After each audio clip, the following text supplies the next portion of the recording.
What is up, home workout and bodyweight exercise fans? In today's video of Homemade Muscle, I'll be answering one of your questions. It's Wednesday Q&A day, and somebody asked me how much dietary fat, so fat from foods, should one consume in order to lose body fat? Now, this is a pretty typical question I get, so I thought of answering it. A common old myth says that you have to do diets really low in fat if you want to lose fat, which is not actually the case. Low fat diets can even cause problems, So what are these? For example, if you're eating a lot less than 20% of fat, you can have issues like decrease in production of testosterone hormone. You can have problems, as shown in studies, with your mood. So, anxiety, irritability, things like that can happen from a low-fat diet. Number 3, you can feel hungrier when you're eating too little fat. Why is that? Well, having a little bit of fat with every meal helps you to slow down the digestion and allows your body to produce chemicals in your bloodstream that will help you reach satiety faster. So you won't end up binge eating like a whole mountain of pasta or whatever. Number 4 is also a decrease in athletic performance. This is also something that low-fat diets can cause. So these are the reasons you shouldn't be going to extremes with low-fat diets. Eating too much fat isn't that good either. Balance is always key.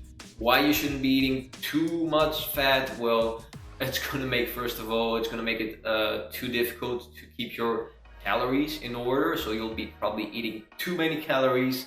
It's going to make it difficult to get the appropriate balance of macronutrients. So it's going to make it more difficult, especially if you're trying to lose weight, or maintain your weight. It's going to make it difficult to get enough protein grams in balance with your carbs and your fats, if your fats are really high. So how much fat should you be consuming in the end?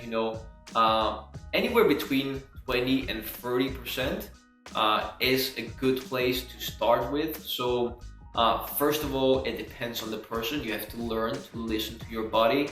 Personally, I work pretty good with high-fat diets.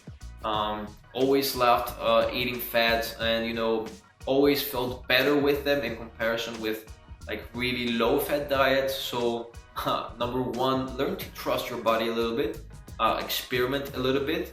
Number 2 is observe some little signs that can be caused from either eating too little fat or too much fat. So if you are feeling that you are constantly hungry, if you're feeling, if you have a lot of anxiety, irritability, things like that, if you have low libido, so if you have one of these 3 or a combination of these 3 things, it might be a sign that you're not getting enough of fat in your diet.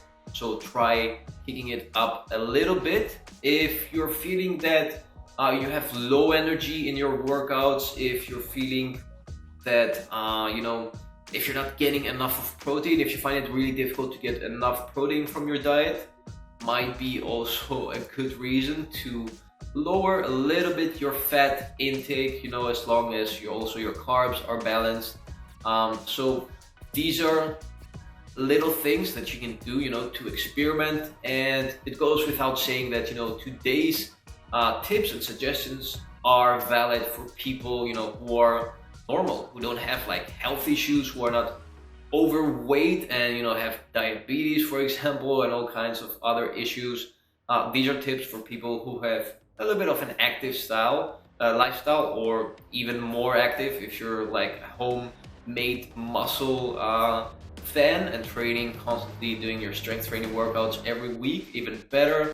So that was all. I hope today's video helps. Let me know in the comment section below, what do you do with your fat intake? How do you measure it or control it? Or if you don't even give a damn about it, Let me know if you have any questions for next week's Q&A. I'd like to help you with those as well. And until next time, keep on training.